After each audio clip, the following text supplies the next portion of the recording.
10 жылға ерте қартайғыңыз келмесе, алдымен каналға тіркеліп, лайк басып жіберіңіз.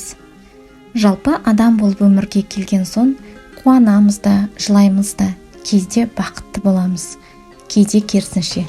Осыған байланысты өмір сүру дағдымыздағы бізді 10 жылға ерте қартайтатын жаман әдеттер пайда бола бастайды. Олар қандай? Олардан құтылу үшін не істеу керек? Ең бірінші айтарым, таңғы асты ішпеу, ол да адам баласының қандағы қанттың құрамын азайтып, адам рухының серпілуіне кедергі жасайды. Есте сақтау қабілеті азаяды. Асқазан қабыну, асқазан жарасы сынды аурулар туындайды. Өтке тас байланады. Одан кейін су ішкісі келмеу. Су тіршіліктің қайнар көзі. Бұлшық ет пен теріге жеткілікті су құрамы болмаса, тері оңай құрғап, майдың бөлініп шығуы азаяды. Тері оңай құрғап кетеді. Сонымен қатар спортқа зауқы соқпайтындар. Яғни лайықты түрде спортпен шұғылдану денедегі қан айналымын жақсартады. Органикалық дененің қатаюы мен жұмсаруының қалыпты болуын тең ету арқылы теріні жұмсарта түседі. Яғни барлығымызда қазір жұмыс, бала-шағаның сабағы дегенде уақыт тапшы. Ең болмаса кешке жақын қолыңыз босаған уақытта өзіңіз кез келген жаттығуларды жасап, өзіңізге мән беріңіз. Содан кейінгі айтарым, мұңайып жабырқап жүру. Әр күні осындай күй сақталса, тері жасушаларының азықтық құрамы төмендеп, бетке әжім түседі. Көңілділік пен күлкі жан азығы. Көңіл күйдің тұрақты болуы әрқашан өте маңызды. Сондықтан әр нәрсені уайымдамай, жай ғана Аллаға тапсыру керек.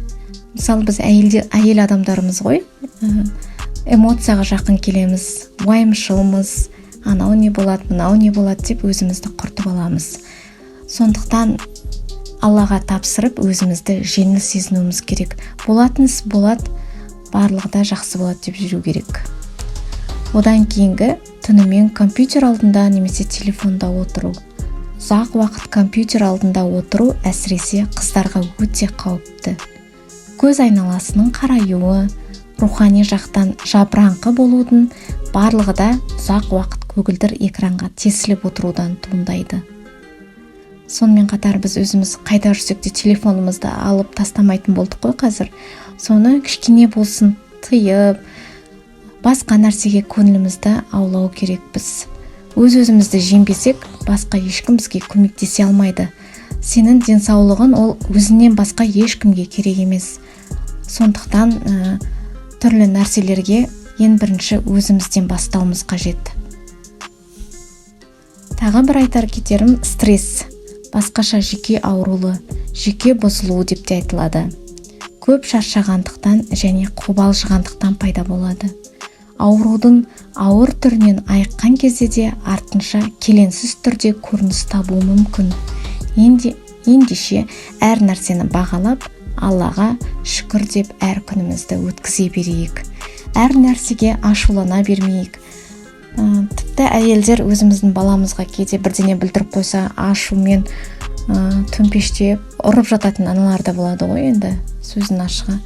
Сол нәрсемізді тыйып, жақсы нәрсеге көңіл бөлейік. Жалпы мен түсінген боларсыздар, өзімізді өзіміз күтіп, денемізге, сыртқы келбетімізге, жан саулығы болсын, тән саулығы болсын, барлығына көңіл аударып, құлпырып жүрейік. Сонда ер азаматымыз да бізге жақсы көңіл күймен қарап, барынша әдемі болып жүргенімізді қалайды ғой, былайша айтқанда. Сондықтан өзімізге көңіл бөлейік. Жан-жағымызға шуағымызды шашып жүрейік. Егер біз бақытты болсақ, балаларымыз да бақытты, күйеуіміз де бақытты. Барлығы біздің көңіл күйге байланысты. Егер біз мұңайып, жатырқап, жабырқап жүрсек, олардың да көңіл күйлері болмайды. Содан кейін таңертең тұра салып, телефонға телмірмей, айнаға қарап, мен бүгін ешкіммен ұрыспаймын, мен бүгін бақытты болып жүремін, менде барлығы жақсы болады, мен сұлумын деген сияқты сөздерді айтуды ұмытпайық.